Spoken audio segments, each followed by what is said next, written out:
Amen. Magandang hapon po sa bawat isa. Paumanhin po sa aking boses. Ako ay ilang araw na kulang sa pahinga at tulog. Kaya yung aking pong boses. Pero gusto ko na pong batiin ang bawat isa ng Happy Hearts Day. Amen. Maligayang araw ng mga puso. Bagamat di po tayo naniniwala sa Valentine's, naniniwala po tayo na araw-araw ay maaaring araw ng pag-ibig. Amen. Kaya pong ating pag-uusapan ay patungkol po sa pag-ibig. Okay, let's open our Bible in Matthew chapter 22, verse 37 to 40. Mateo 22:37 hanggang 40. Sabi ganito, sumagot si Jesus, ibigin mo ang Panginoong mong Diyos ng buong puso, ng buong kaluluwa at ng buong pag-iisip. Ito ang pinakamahalagang utos. Ito naman ang pangalawa, ibigin mo ang iyong kapwa gaya ng pag-ibig mo sa iyong sarili. Sa dalawang utos na ito, nakasalalay ang buong kautusan ni Moses at ang katuruan ng mga propeta. Amen. Pag-usapan po natin ngayon, ang topic is love God, love people. Okay, sabay-sabay uli sabihin, love God, at ituon mo yung katabi mo, love people. Tayo lahat ay yumuko, manalangin tayo, Panginoon. Sa amin pong muling pag-aaral, pakikinig ng iyong salita, umaasa po kami, Ama, na muli kang mangungusap, magsasalita sa amin. Payagan mo po, Panginoon, na sa oras na ito, na kami ay lalakas, kami ay marirevive, kami ay muling lilipad sa presensya mo, Panginoon, at higit sa lahat, kami ay matuturuan mo ng iyong salita.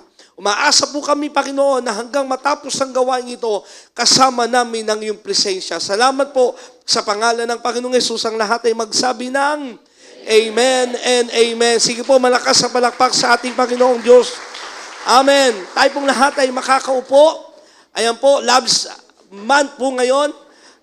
Araw na mga puso bukas. Siguradong punong-puno na naman ang mga restaurant. Punong-puno po yung mga... Pati yung mga hotel and motel na pupuno yan no?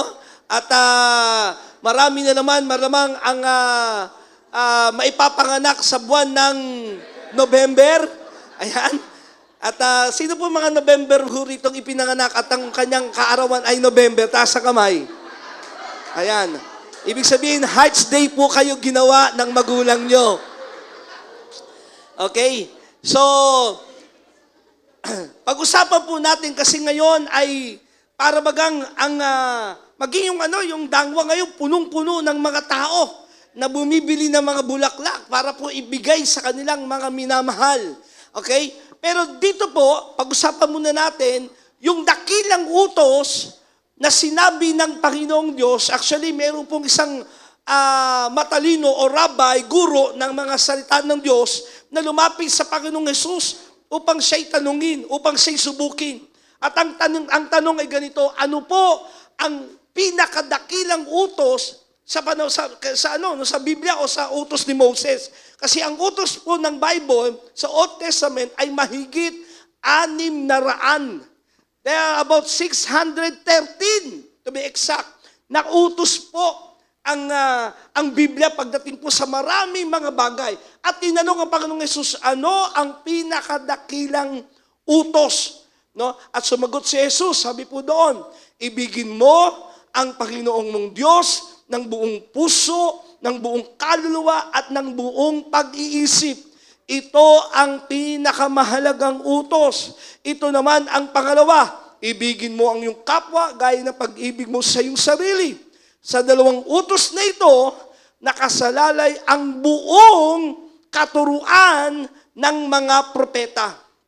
Sa ibang translation, in these two commandments, hang all the law of the prophets. Ibig sabihin, pag nakahang, para bagang isang curtain rod. Nakakita na kayo ng curtain rod? Kung saan doon sinasabit yung kurtina. And in this two law, nakahang dito yung lahat ng mga katuruan ng mga propeta. Ibig sabihin, kapag wala yung curtain rod, babagsak yung kurtina. Ganon din po, pag wala ang dalawang kautusan na ito, hindi mo na masusunod pa ang lahat ng kautusan. Kaya pinakamahal Mahalin ang Diyos unang-una. Okay? So pag-usapan natin dalawang bagay na ito. Love God. Una, love God. Sabay-sabay sabihin, love God. Ang love God po ay unang iniutos ito. Doon din po sa Deuteronomy chapter 6 verse 5 ay naisaad po sa Old Testament. Sabi ganito, love the Lord your God with all your heart. Dito kinote ng Panginoong Hesus eh. Yung tinanong sa kanya, what is the greatest law of all? Kinote ng Panginoong Hesus yung Deuteronomy chapter 6 verse 5. Love the Lord your God with all your heart, with all your soul, and with all your strength. Sa Tagalog, sa Mateo 22:37 hanggang 38, sumagot si Jesus, ibigin mong Panginoon mong Diyos ng buong puso. Sabay-sabay nga sabihin, buong puso. Ng buong kaluluwa. Sabay-sabay sabihin, buong kaluluwa. At ng buong pag-iisip. Sabay-sabay sabihin, buong pag-iisip. Ito ang pinakamahalagang utos. So listen, this is not a request or an option. It is a command. Okay? Hindi po option, hindi po request. Ibig sabihin, nag-request na pwede ba? Mahalin nyo ang Diyos. Hindi. Iniuutos ng Biblia, mga kapatid. Iniuutos sa atin at hindi po ito option. Sabi sa katabi mo, hindi option. Hindi ring request, kundi it is a command. Wala kang choice. Sabi sa katabi mo, wala kang choice, kundi sundin. Na ano? Mahalin ang Diyos. Saan? To love God with all your heart. Anong ibig sabihin yan? Inner life, intentions, and character. Pag sinabing buong puso, yung iyong kalooban, yung intention mo, yung pag-uugali mo. Kaya magre-reflect ang pag-ibig natin sa Diyos. Nakikinig po ba kayo? Sa pamamagitan ng ating ugali. Huwag mong sabihin mahal mo ang Diyos kung pangit ang ugali mo. Amen ba? Maraming nagpapaka-religious, napakaraming nagpapaka-Diyos, Diyosan. Yung bang nagpapakamahal daw nila ang Diyos, pero yung ugali, yung puso, ay malayo naman sa kanilang sinasabi. To love God, pangalawa, with all your soul. Ano yung soul? This is the seat of affection. And will, yung kalooban mo, mahalin mo ang Diyos ng buong kaluluwa. Ibig sabihin ng buong kalooban mo. The self, yung ikaw mismo, ang nagmamahal. The breath of life, ang pinakahininga mo. Yung pinakabuhay mo. Kaya nga sabi ni David, at ito yung kanyang panalangin, with all I am, ng lahat ng akin, ng lahat ng ako, ay mahalin ang Diyos. Yun yung buong kaluluwa. Pangatlo, to love God with all the strength. Ano yung strength? Might, power, and ability. Ng buong lakas. Sabi mo sa katabi, buong lakas. Ibig sabihin, ano man ang meron ka sa buhay mo, kalakasan mo, mahalin ng Diyos. And then, to love God with all mind. Ibig sabihin ng mind, understanding, and intellect. Now listen, tingin kayo lahat sa kaya napakaganda ng discipleship sa church. Kasi mamamahal mo ang Diyos, hindi lang dahil sa basta ka lang naniwala, kundi napakahalagang to love God with understanding and intellect. Hindi ho tayo nandoon sa blind faith, kundi we understand with intellect na kailangan mahalin ang Diyos.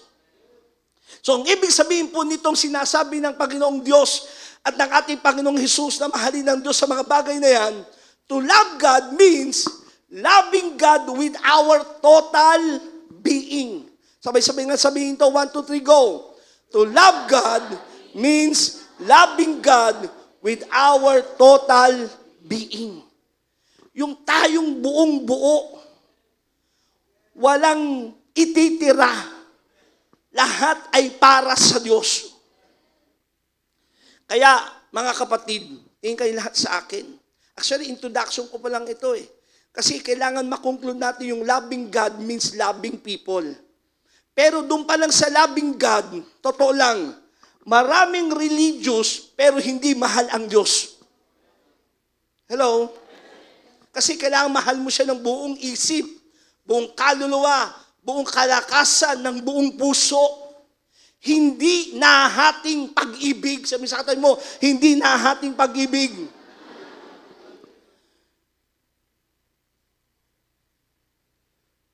Kasi marami mga nagsasabi, mahal nila ang Diyos.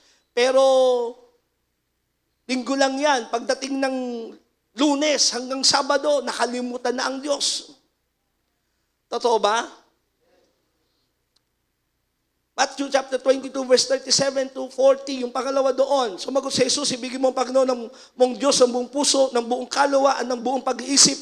Ito ang pinakamahalagang utos. Ito naman ang pangalawa, ibigin mo ang iyong kapwa gaya ng pag-ibig mo sa iyong sarili. Sa dalawang utos na ito, nakasalalay ang buong kautusan ni Moses at ang katuruan ng mga propeta. So una, napakahalaga, loving God. Sabi-sabi, love God. Hindi mo lang alam na mahal mo dapat ang Diyos, kundi mahalin mo talaga siya. Ulitin ko yun, ha? Hindi lang natin alam na dapat mahalin natin ang Diyos, kundi ipakita na talagang mahal natin siya. Amen ba? At paano natin ito may papakita? Hello? Ano na pinakadakilang utos? Mahalin ang Diyos. Sumunod, mahalin ang kapwa. Kasi ang pag-ibig sa Diyos, talaga minsan, totoo naman, kailangan gawin. Pero marami nagsasabing mahal ang Diyos, pero hindi naman kayang mahalin ang kapwa. Kaya sumunod, love God and then love people. Anong sabi ng 1 John chapter 4 verse 20? At dito na ako mangangaral, mga kapatid. Unang 1:4-20. Whoever claims to love God. Sino rito mga nagmamahal sa Diyos? Taas ang kamay. Kasi sabihin ko uli, madaling sabihin yan. Lahat ng relihiyon nagsasabing mahal nila ang Diyos. Nanya kayo? Lahat ng relihiyon nagtuturo sa Diyos. Mapaalaman yan, kung ano-anong Diyos yan, nagtuturo mahal nila ang Diyos nila. Pero ang sino mang nagkiklaim na mahal ang Diyos, yet hates a brother or sister, is a liar. For whoever does not love their brothers and sisters, whom they have seen, cannot love God whom they have not seen. Basahin natin sa Tagalog, pero magsimula tayo sa 19 hanggang 21 para maintindihan natin. Tayo'y umiibig sapagkat ang Diyos ang unang umibig sa atin. So napakahalaga nun. You cannot demonstrate love without first knowing that God loves you. Naintindihan niyo yun? Ang tunay na umiibig ay dahil una, natanggap mo ang pag-ibig ng Diyos sa'yo. At sabi mo nga sa katabi mo, titigan mo siya sa kanyang mga mata, kapatid, mahal na mahal ka ng Diyos. Ano man ang iyong pinanggalingan, ano man ang iyong kasalanang nagawa, ano man ang iyong nakaraan, mahal na mahal ka ng Diyos. And God demonstrate His love, ipinakita sa atin ng Diyos ang kanyang pag-ibig. Nang hindi pa tayo nagmamahal sa Kanya, minahal na tayo ng Diyos. Nang tayo makasalanan pa, minahal na tayo ng Diyos. Nung ikay gumagawa pa ng mga kasuklam-suklam na bagay, mahal ka na ng Diyos. Hello? At dahil natanggap natin yung pag-ibig na yon, at sinasabi mo nasa sayo yon, ito sumunod. Ang nagsasabing iniibig ko ang Diyos, subalit napopoot naman sa kanyang kapatid, ay isang, ano sabi ng Bible? Sabi mo sa katabi mo, sinungaling daw. Kung ang kapatid na kanyang nakikita ay hindi niya magawang ibigin, paano niya maiibig ang Diyos na hindi niya nakikita? Ito ang utos na ibinigay sa atin ni Kristo. Ang umiibig sa Diyos ay dapat ding umibig sa kanyang kapatid. Ang dakilang utos is to love God. Now, ano ngayon ang basihan nang tayo nga ay nagmamahal sa Diyos? May nakausap ako Sabi niya, mahal na mahal daw niya ang Diyos. Mahal na mahal niya ang Panginoon. Ibibigay niya ang lahat ng kanyang buhay, pera, lahat. Pero laging sinusuntok yung asawa. Kanya kayo? Yung isa galit na galit sa kapitbahay. Kaya ano ngayon ang sukatan? Kasi madaling sabihin eh. Parang ganito. Pwede ko sabihin sa inyo, alam nyo, ang height ko, 6'5". Natawa kayo. Ang height ko ay 6'5". Anong patunay na ako ngay 6'5"? Eh, pwede ko sabihin hanggang sa maniwala ako sa sarili ko eh. Tama? Pwede ko sabihin, ang timbang ko ay 145. Pwede kong paniwalaan yun. Pwede ko paniwalaan ang edad ko ay 18 lang. Alam niyo, may mga tao hindi na umangat ang edad eh. Tama? At pinaniwalaan na nila yung gusto nilang paniwalaan. Ngayon, ano ang patunay na ako ngay 6'5"? Gagamit ng ano? Ha? Panukat. May metro, pwede kang gumamit. Pag sinabi ko 145 ako, ang totoo, 179 ako 180. Nandiyan kayo? So ano kailangang malaman para malaman yung timbang? Timbangan. Pwede gumamit ng weighting scale. Tama? Ganun din sa edad. Anong pagpapatunay? Birth certificate. Ngayon, yung nagsasabing mahal ang Diyos. Anong patotoo mo? Madali kasi sabihin, Lord, I love you. Kakantay mo pa yung, I love you, Lord. Talaga naman. And I lift my voice. Kahit pause ka na. Tama? Ano ngayon ang basihan? Ang sino mang umiibig sa Diyos ay dapat ding umibig sa kanyang mga kapatid. Ngayon, ang mahalagang tanong, sino ang ating kapatid na dapat mahalin? Na magpapatunay na mahal natin ang Diyos. Kasi, kung ang mamahalin mo lang, yung kapwa mo na nagmamahal din sa'yo, madali rin yun eh. Tama? Hello? So, sino yung ating kapatid na tinutukoy?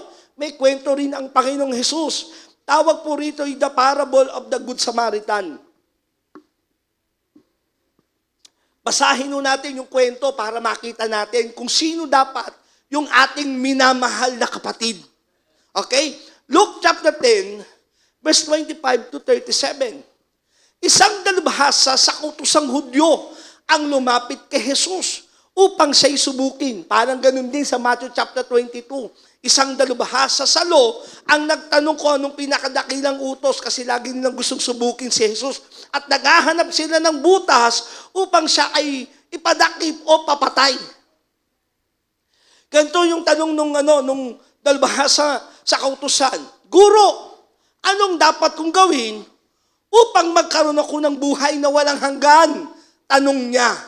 Sumagot si Jesus, ano ba ang nakasulat at ano ba ang nababasa mo roon?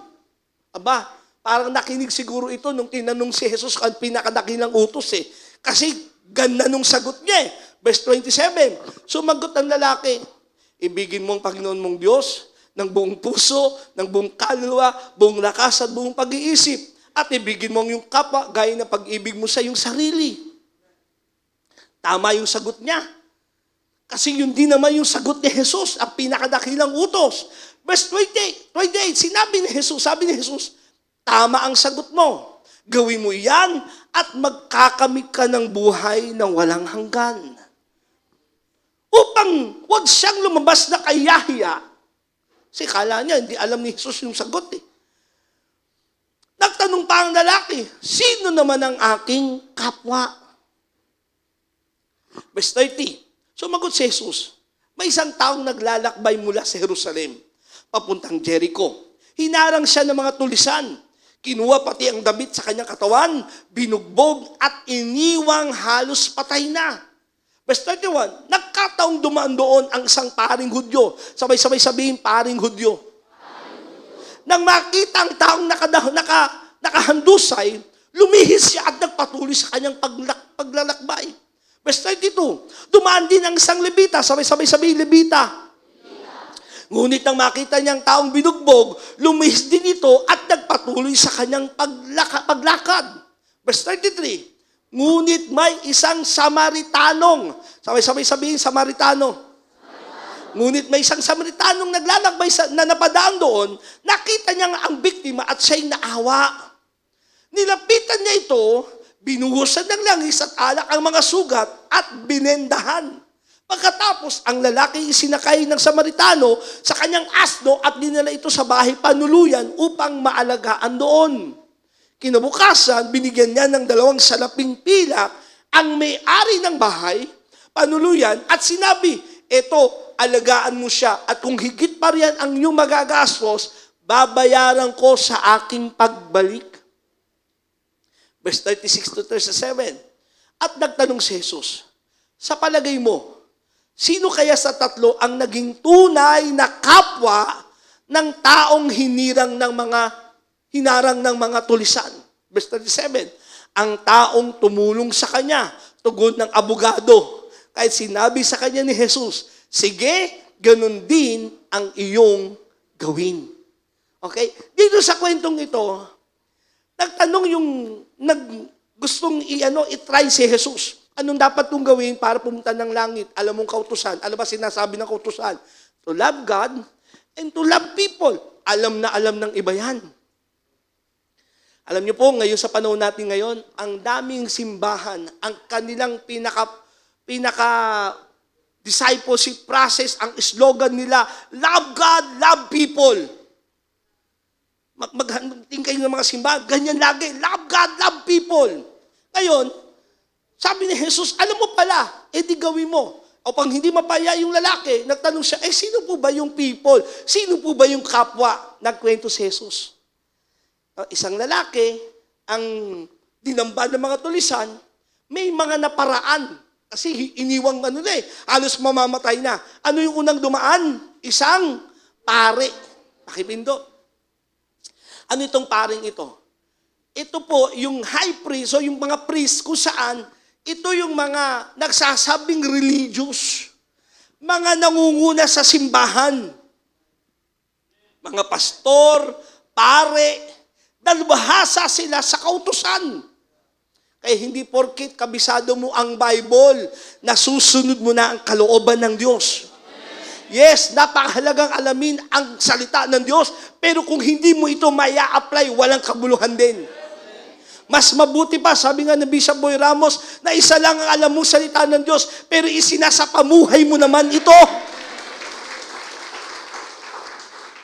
So, ito yung priest.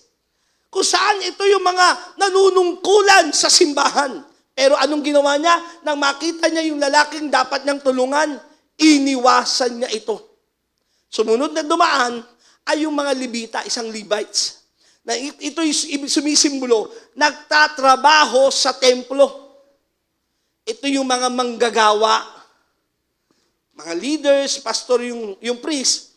Yung Levite naman, mga manggagawa. Ano din ginawa nitong Levitang ito? Umiwas at hindi tinulungan. Kaya hindi porket nagsisimba ka at may ministry ka sa loob ng simbahan, nagsasabing mahal mo ang Diyos, pero hindi ka naman marunong magmahal ng kapwa, baliwala rin. Kaya nung sabi ng Bible sa 1 Corinthians, naalala ko yung chapter 13, kahit makapagsalita ka ng iba't ibang wika, kaya mo utusan ng bundok na lumipat sa kabilang ibayo, gumagawa ka na kung ano-ano mga kababalaghan, kung hindi ka naman marunong magmahal, walang silbi ang lahat. May pangatlo, yung Samaritano. Alam niyo, pag sinabing Samaritano, ito po yung mga kinamumuhuian. Kumbaga, diring-diri ang mga Israelita sa kanila. Mababa ang tingin ng mga Israelites sa kanila. Actually, sinabi nga ni Jesus minsan sa isang kwento, isang babaeng Samaritana, ang tinawag niyang aso. Kasi yun yung pamantayan na tingin ng mga Israelites sa kanila. Pero itong mababang taong ito na sa tingin ng lipunan, ang siyang tumulong doon sa nangangailangan. Hello? Anong punto rito mga kapatid? Minsan, Mas okay pa yung wala ka na lang tungkulin. Wala kang gampanin sa loob ng simbahan. Hello? Pero ginagampanan mo naman ang batas ng pag-ibig. Ay mas daig mo pa yung laging nasa church. Laging nagsisimba. Hallelujah ng hallelujah. Praise the Lord ng praise the Lord. Pero hindi namang marunong magmahal sa kanyang kapwa. So sa kwentong ito, sino yung ating kapwa? Sino yung ating dapat tulungan? Anyone in need of compassion. Anyone in need of God's love. Anyone who may be feeling helpless. Anyone who may be abandoned. Anyone who opposes your political views. Kahit laban sa iyong pinaniniwalaan kung sinong iboboto. Hello? Ngayon, ang dami mga nag-a-unfriend dahil lamang sa politiko. Tama ba? Porque BBM ka, siya makakamping, nag-aaway na kayo. Kahit magkaiba kayo ng political views, someone who from a different race or economic status, kahit siya'y mayaman pero nangangailangan siya ng tulong, kailangan mo siyang tulungan. Siya yung iyong kapwa. Someone struggling with sexual identity, kahit siya'y bakla, tomboy. Hello, walang pinipili ang dapat tulungan at abutin. Walang pinipili ang dapat mahalin. The neighbors are all around us. Yung kapwa, alam niyo po, huwag na kayong tumingin sa malayo. Tingnan mo yung katabi mo, kapwa mo yan. They all need, even where you work, kung saan ka nagtatrabaho, where you go to school, ano yung eskwelahan mo, on the bus or train, they all need to experience God's love, God's compassion, His grace. God will use you and I to be a Samaritan to them. Kanya kayo? So, sino nangangailangan ng tulong? Kung sino ang nangangailangan na sila'y abutin? Kung sino yung mga inabando na, no? Minatrato, sila yung dapat nating tulungan.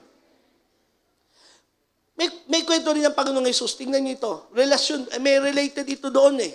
Matthew chapter 25, verse 35 to 40. Sapagkat, sabi ni Jesus, ako'y inyong pinakain nung ako'y nagugutom. Ako'y inyong pinainom nung ako'y nauuhaw. Ako'y isang dayuhan at inyong pinatuloy. Ako'y walang maisuot at inyong dinamitan. Nagkasakit at inyong dinalaw. Nabinanggo at inyong pinuntahan.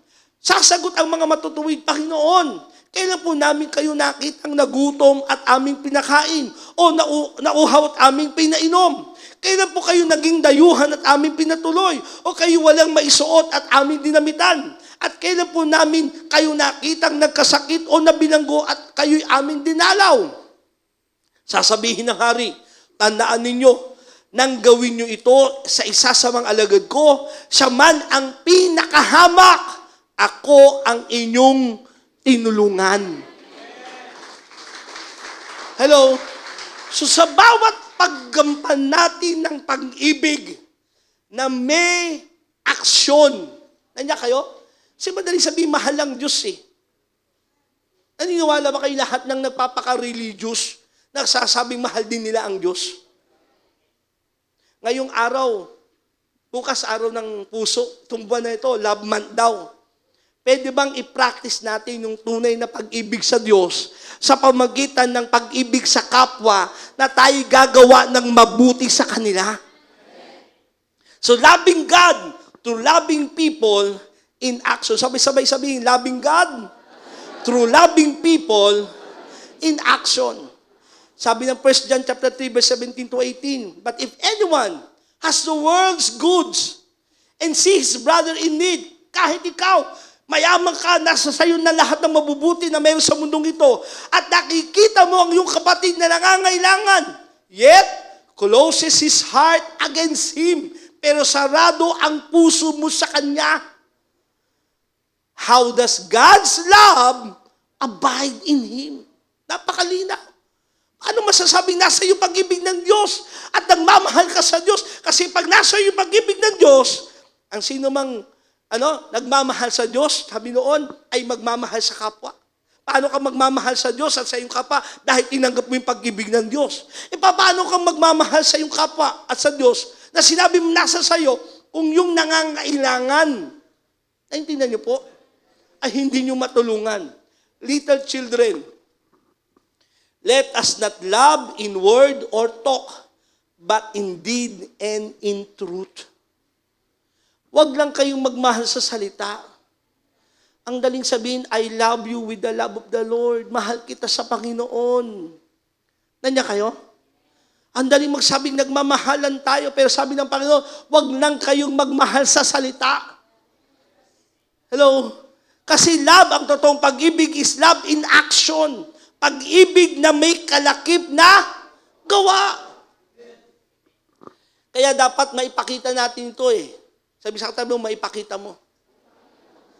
Ano yung pag-ibig sa Diyos? Kailangan maipakita mo ito sa pagmagitan ng pag-ibig mo sa iyong kapwa. Leviticus chapter 19 verse 18, mga ilang practical na bagay. Do not seek revenge or bear a grudge against anyone among your people. But love your neighbor as yourself. I am the Lord. Dito naman hango yung sinabi ni Jesus na pangalawang utos. Sabi ng Panginoong Diyos, huwag kang maghahanap na ikay gaganti. Hello? Or, ikaw ay yung magkakaroon ng grudges, yung ibig sabihin, yung sama ng loob at buot at galit sa sino man.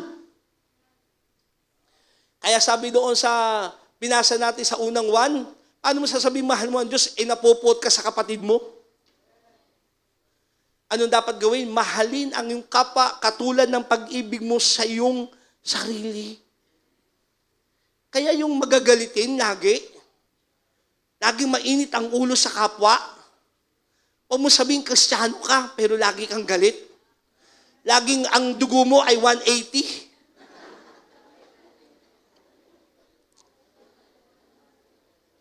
Laging high blood. Sabi sa katabi mo, bawal ang high blood sa Kristiyano. Alam nyo ba? Ito tingin kayo lahat sa akin.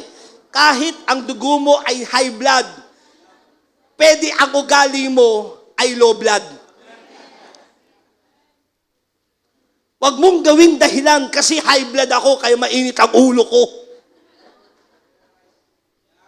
Hello?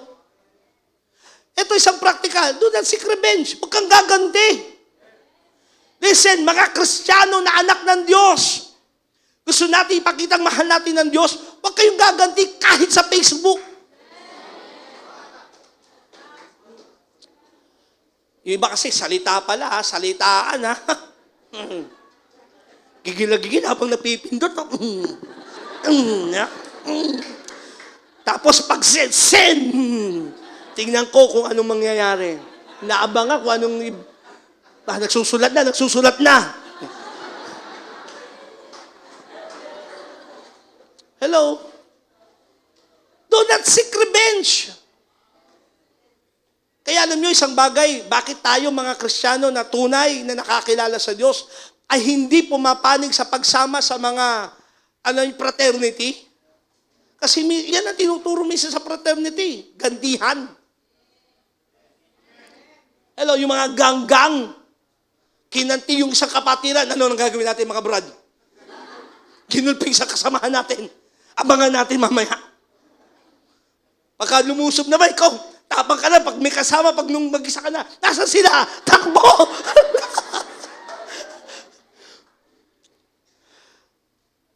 Do not seek revenge or bear grudges against anyone. Kahit kanino, huwag kang magtatanim ng sama ng loob. Now listen, totoo lang, hindi madali yan.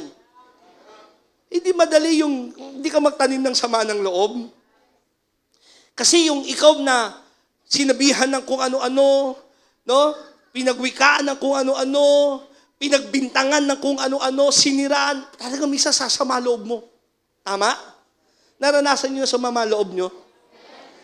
Pag unfair, sama ng loob mo. Unfair. Hindi ko deserve ito. Di ba? Ganyan yun eh. Hindi ko deserve ito. Sasama loob mo ngayon. Kaya isipin mo paano kaya ako makakapatas man lang? So hindi madali. Ano yung sikreto sa mga may sama ng loob pero pinalaya ni Lord? Ibinigay sa Diyos. At naunawaan mo kung paano pinatawad ka ng Diyos, dapat magpatawad ka rin sa iba. Sa ganon, napapakita natin tayo ngayon sa Diyos. Isa pang very practical, ha? Ito, isang practical yan eh. Sumunod, isang very practical. Lalo, Hearts Day ngayon eh. Yung love, dapat evident yan sa inyong mga tahanan. Love must be evident. Ibig sabihin, kitang-kita, nagsisimula yan, yung kapwa nyo, sa pamilya nyo. At lahat ng naniniwala magsabi ng amen. Nandiyan kayo?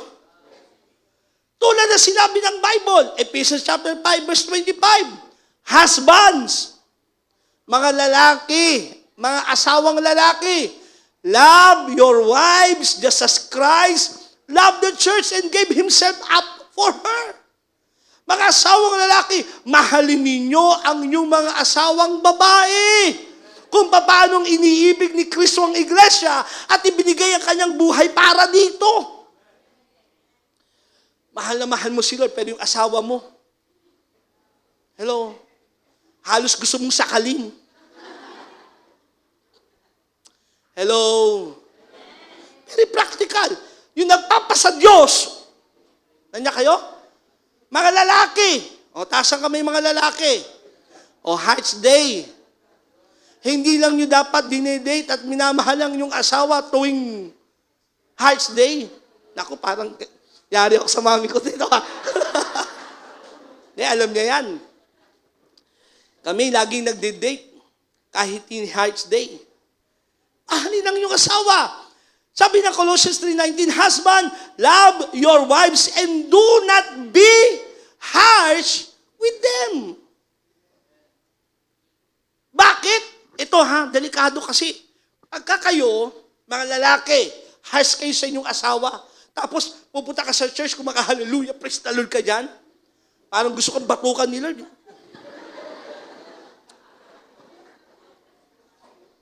Kanya kayo? Tapos very harsh ka naman. Ang tingin mo sa asawa mo, parang alipin mo. Minsan baliktad daw, yung mga lalaki parang alipin. Simulan natin kasi lalaki kinakausap dito eh. Nandiyan kayo? Mga lalaki, wag ho kayong maging harsh. Ano yung harsh? Yung bang malupit? Minsan yung pagiging harsh, hindi naman malupit na nananakit ka. Minsan sa salita. Kung masabihan mo yung asawa mo, boba. Nandiyan kayo? Kung laitin mo mula ulo hanggang paa, mga nakarinig ako ng mga ganyan salita, kung hindi dahil sa akin, nasan ka kaya ngayon? Sa putik kita kinuha. Tandaan mo yan. Di ba? Very harsh. So, alam nyo, kung tayo nagmamahal sa Diyos at ipapakita natin, mahal natin ang ating kapwa, pinaka-the best sa practice, alam nyo kung saan? Sa bahay. I-practice nyo sa tahanan ninyo, mga asawang lalaki, mahalin ang inyong mga asawang babae. Bakit? Ito babala ng Bible. 1 Peter chapter 3 verse 7. Kayo namang mga lalaki, unawain ninyo at pakitunguang mabuti ang inyong asawa, sapagkat sila'y mas mahina at tulad ninyo, may karapatan din sila sa buhay na walang hanggan na kaloob ng Diyos. Gawin nyo ito nang sa gayoy walang magiging sagabal sa inyong, ano sabi ng Bible? Sa inyong panalangin. Kahit pa na anong gawin mong prayer, mahal na mahal mo sila, pray ka ng pray. Kanya kayo, pagising mo sa umaga, pray ka ng pray. Pero anong ginagawa mo naman, yung babae, hindi mo inuunawa, hindi mo pinapakitunguhan ng mabuti. Nung unang sinusuyo mo, lahat ipapangako mo. Tama? Pati bituin sa langit, susungkitin mo. Nung nakuha mo na, hello, hindi mo alam, nasasaktan mo siya. Alam niyo, ito mga practical na bagay ha. wag ho kayong maglilihim sa inyong mga asawa. Kahit sa inyong Facebook, Messenger. Ako yung asawa ko, basang-basa yung Messenger ko, Facebook ko. Minsan yung akala nyo ako sumagot sa inyo, asawa ko yun. Yung nag-reply minsan, akala nyo ako ho yun, hindi po, asawa ko yung nag-reply. Kasi wala ko kailangang itago eh. Pero yung iba, na nagsisimula yan, yung mga may, bakit tunguhan mo yung asawa mo ng maayos?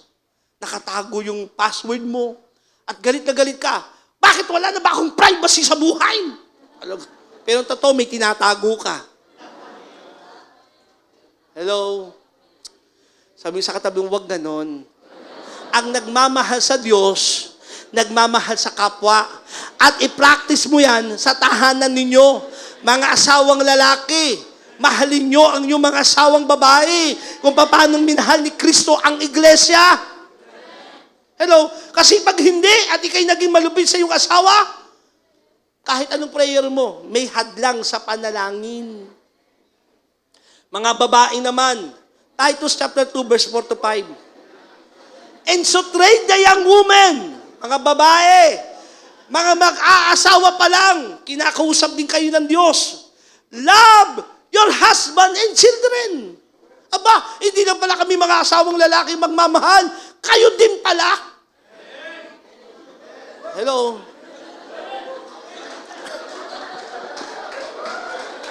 Bawi-bawi lang daw yan.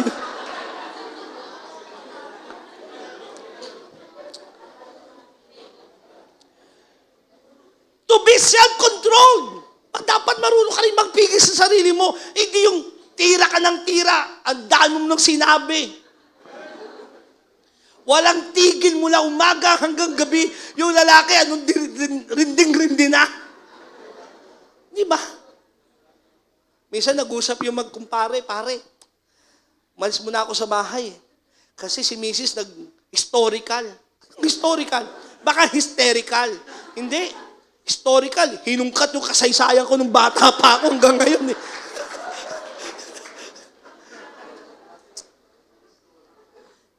Control kayo sa inyong sarili, mga asawang babae. Hindi porket ang sandata nyo ibibig, lagi nyo nagagamitin nyo. Alam nyo, minsan tuturuan ko kayo isang secret. Alam ko, ito, secret ng asawa ko to eh. Isang best weapon, hindi salita, kundi minsan yung manahimik ka lang. Yung hindi ka kumikibo. Kinakausap ka. Mami, kumain ka na ba?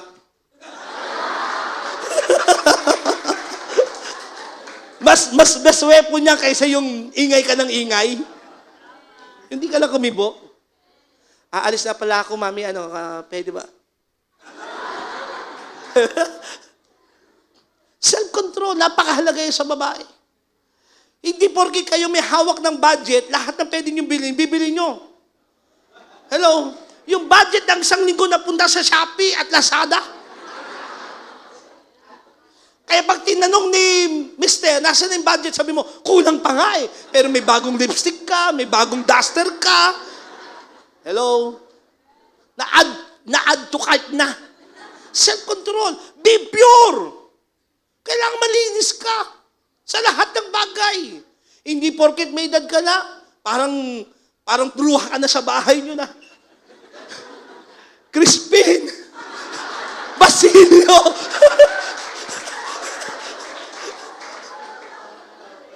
Parang kang baliw sa loob ng bahay. Parang bruha na sinabunutan ng 10 lalaki. Mag-ayos. Tama ba? And working at home. At trabaho sa bahay. Hello, hindi lang porkit may bibisita. Kaya gumaganda yung bahay. Ay, naku, nandiyan si kumari, si pare, dadalo. Lahat nandun sa loob ng cabinet. Nakatago lahat ng marumi. Kind and submissive to their, ayaw nang basahin na, magpasakop sa kanilang mga asawa. Amen ba? Diyan kasi yung pag-ibig eh. Pag nauunawaan natin, mga lalaki, kung anong dapat natin tungkulin sa ating mga asawa, mga babae, kung anong tungkulin nyo sa inyong tahanan at sa inyong mga anak at pamilya, that the Word of God may not be reviled. Ibig sabihin, yung salita ng Diyos na isa sa pamuhay. Nagsasabi talaga tayo mga Kristiyano at nagmamahal sa Diyos. Amen ba? So mga asawang babae, mahalin ang iyong asawa, pati inyong mga anak. Amen ba? Alagaan nyo sila. I-nurture nyo sila. Trabaho ng mag-asawa yan. Palakihin ang mga bata na ayon sa salita ng Diyos. Huwag nyong hayaang ang cellphone ang nagpapalaki sa kanila. Tama ba? Ituro nyo sa kanilang salita ng Diyos ang pag-ibig ni Kristo, ang Diyos, bagamat di pa nila maunawaan sa ngayon yan. Kaya ako natutuwa sa ibang mga kabataan natin dito, yung mga kids natin, marunong mag-worship, marunong kumanta kay Lord, marunong magtaas ng kamay sa Panginoon, dahil natuturuan. Then, kayo naman mga anak, mga kabataan, walang asawa. Ephesians chapter 6, verse 2 to 3, honor your father and mother, which is the first commandment, which I promise, so that it may go well with you and that you may enjoy long life on the earth. Sa bahay kasi dito magsimula ang pag-ibig. Mag-asawa, mga anak, matuto kayong gumalang sa inyong mga magulang. Ang galing-galing mo sa church, talaga man linis ka ng linis sa simbahan, sayaw ka ng sayaw, pagod na pagod ka. Pagdating mo sa bahay, yung hugasin mo, 1 linggo na. Inipis na doon. Totoo yan. Marami ko narinig na sinasabi ng mga magulang, nagkikwento sa amin, Pastor, yung pong youth natin yan, sa bahay namin, hindi maasahan, pero dito, kita ko takbo ng takbo. Sipag-sipag. Pag inutusan, nagdadabog. Hello? Ba't ako na naman? Gabing-gabi, mama, anong oras na? Ako na mautusan. Huwag ka matakot, anak, kasama mo si Jesus. Ba't hindi na si Jesus utusan mo?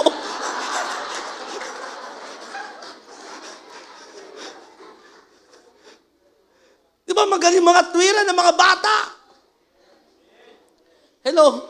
Matutong gumalang. Mga kabataan, ha? Ito, isang pag-ibig na pwede nyo maipakita sa inyong mga magulang. Honor them sa pamagitan ng ganitong simpleng bagay. Magpo at opo kayo sa kanila. Isang magandang kasanayan yan. Pagkausap mo sila, kahit na sabihin mong, yan matagal mo nang parang nagiging barkada yung tatay mo, yung nanay mo, pag nagsasalita siya at magsasagot ka sa kanya, ano dapat? Po at opo. Yan ang isang ugali sa Pilipino ay napakaganda. You honor them.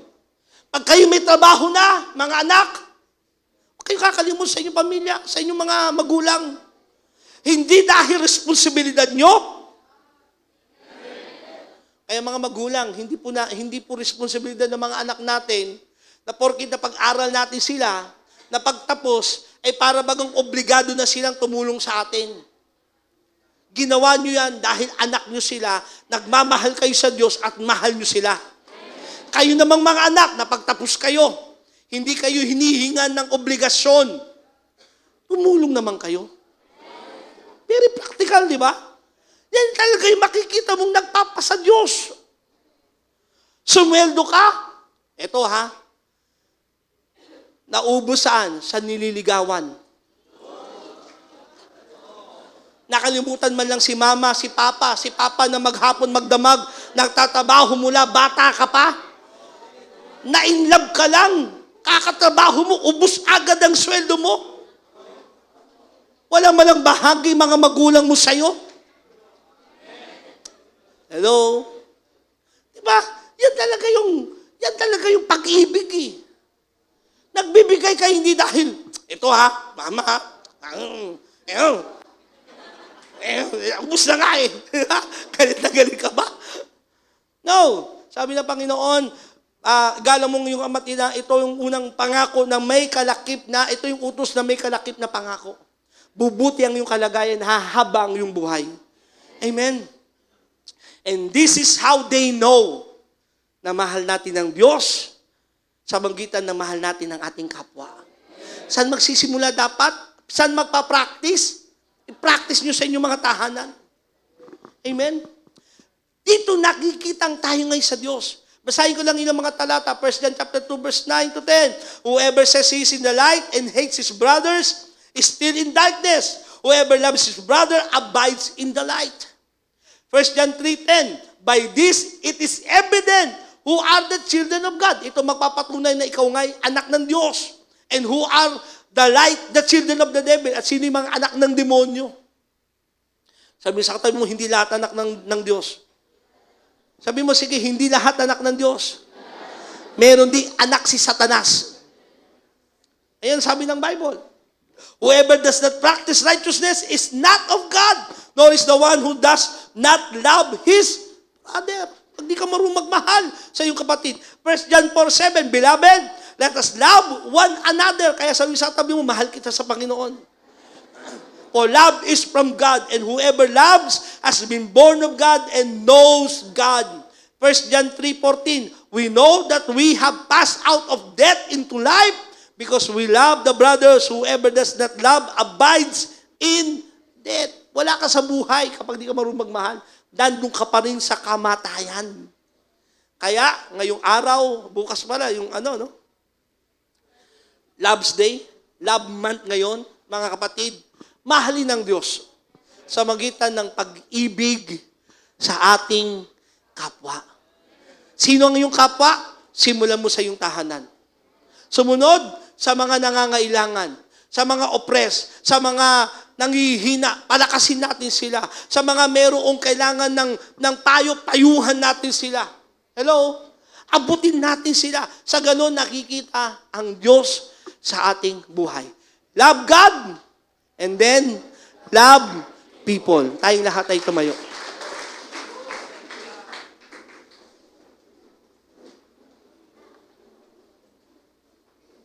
Sabay-sabay sabihin ulit, love God. Taas ang kamay, pataas. Love God. By loving people. Amen. Mahalin ng Diyos sa magitan ng pag-ibig na ipapakita natin, ipapadama sa ating kapwa. Amen. Let's worship the Lord. Alam niyo po, isang very practical pa. Marami sa atin abalang-abala sa kakatrabaho, sa mga bagay na pinagkakabala natin sa mundo, pero nakalimutan natin na ipakita ang pag-ibig, hindi lang sa salita. Listen to me, tingnan lang sa akin bago tayo mag-worship ha. Listen. Wag ho ito maging katwiran ninyo, mga magulang, mga mag-asawa, yung salitang alam na nilang mahal ko sila. Alam niyo ba yung ganun salita? Ay, padama mo na ba? Nasabi mo na bang mahal mong asawa mo? Alam na niya yun. Nasabi mo na ba sa anak mong mahal mong anak mo? Alam na niya yun. Pero alam niyo yung totoo? Hindi nila alam.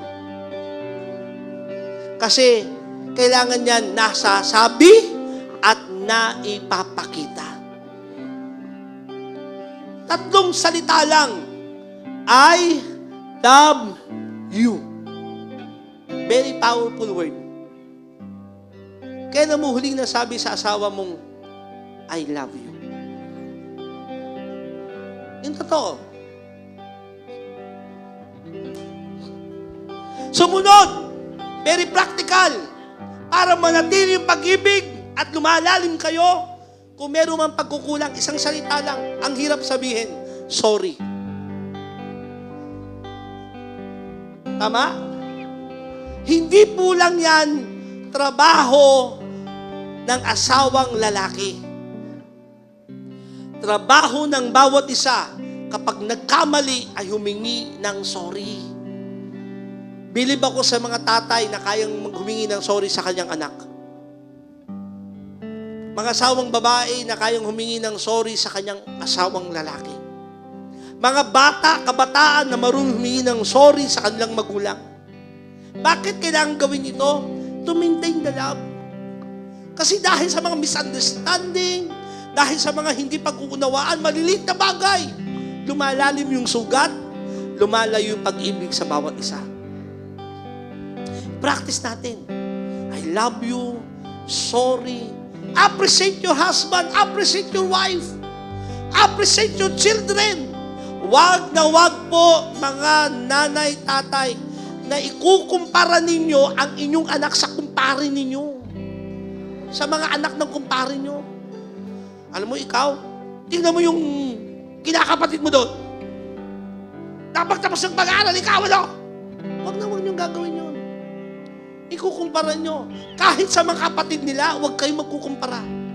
Bakit? Tinuturuan nyo silang sumama ang loob. Hello? Do not compare your children to other children. Mga magulang, very practical tayo ngayon kasi we're talking about love. Alam nyo po, love is an action word. Love is not just a word, but it is an action word. Very simple, practical pa. Mga asawa, wag na wag kayong mag-aaway sa harapan ng inyong anak. Lagi nyo narinig sa akin yan. Wag na wag kayong mag-aaway. Kita-kita ng mga anak nyo, nagsasabunutan kayo. Nagpapatayan kayo. Wag. Alam nyo, ito katotohanan ha. Mga magulang, asawang lalaki, the best gift that you can give to your children is to love their mother. Anong punto ng pastor? Pinaka-best na regalo mo sa iyong anak, ipakita mong mahal na mahal mong asawa mo. Kasi doon nasisecure sila. Nakikita nilang ang sarap ng pamilya. Love God means loving people, i-practice sa tahanan. And then, kapag nasa tahanan ng pag-ibig, napapractice, lalabas yan hanggang sa ating mga kapitbahay. Lalabas yan maging sa mga ibang tao. Huwag ka lang maging mabuti sa ibang tao pero masama ka sa asawa mo. Kanya kayo? Ang galing-galing mo sa ibang tao pero sa pamilya mo, bagsak ka. Hello? Kaya ang sabi sa iyo tuloy, pa-born again pa yan. Pa-Christian, ano ko? Kaya hindi mo mawin ang asawa mo. Hindi mo mawin ang anak mo. Hello? Imagine mo, pag-uwi mo isang araw, may dala kang bulaklak, may dala kang tsokolate, may dala kang pasalubong, kahit hindi Hearts Day. Tapos sasabihin mo sa kanya, you are the most beautiful woman in the world. Alam mo, pag lagi mong gagawin yon, pag in-invite mo yan sa church, sasama yan. Tama? Very practical. Ang pag-ibig ay practical application.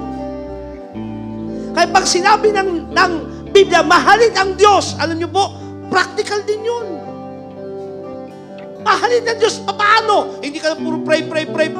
Hallelujah, magdamag ka na sa Bible mo. Hello? Pero yung kapwa mo sa paligid mo, nakakalimutan mo na. Amen ba? So mga kapatid, love God by loving people. Before we're going to worship the Lord, I want to pray. Taas natin ating kamay. Panginoon, salamat sa katuruan ng iyong salita. Sapagkat kami tinuturuan mong lalong maging malapit sa iyo, makasunod sa iyong kalooban. Ang pinakadakilang utos ay mahalin ng Diyos at mahalin ng aming kapwa. Salamat, Panginoon, sa amin narinig. At ang mga practical application na ito, tigit pa sa mga bagay na hindi man namin narinig, ay maisagawa namin, maisapamuhay namin. Ayaw mong bawat mag-asawang narito, ang mga anak mula sa kanilang tahanan at pamilya, ay umapaw ang pag-ibig ng Diyos na nadadama ng bawat isa. Salamat po. I bless my brothers and sisters. I bless the couples na narito. Yes. I-bless mo mga mag-asawa, Panginoon. Hallelujah. Lalo kaming magmahal sa iyo. Yes, God. Na naipapakita namin sa pag-ibig namin Hallelujah. sa aming kapwa. In Jesus' name, Amen. Amen. Amen. And amen. Amen. Amen. Lord. Pag-ibig na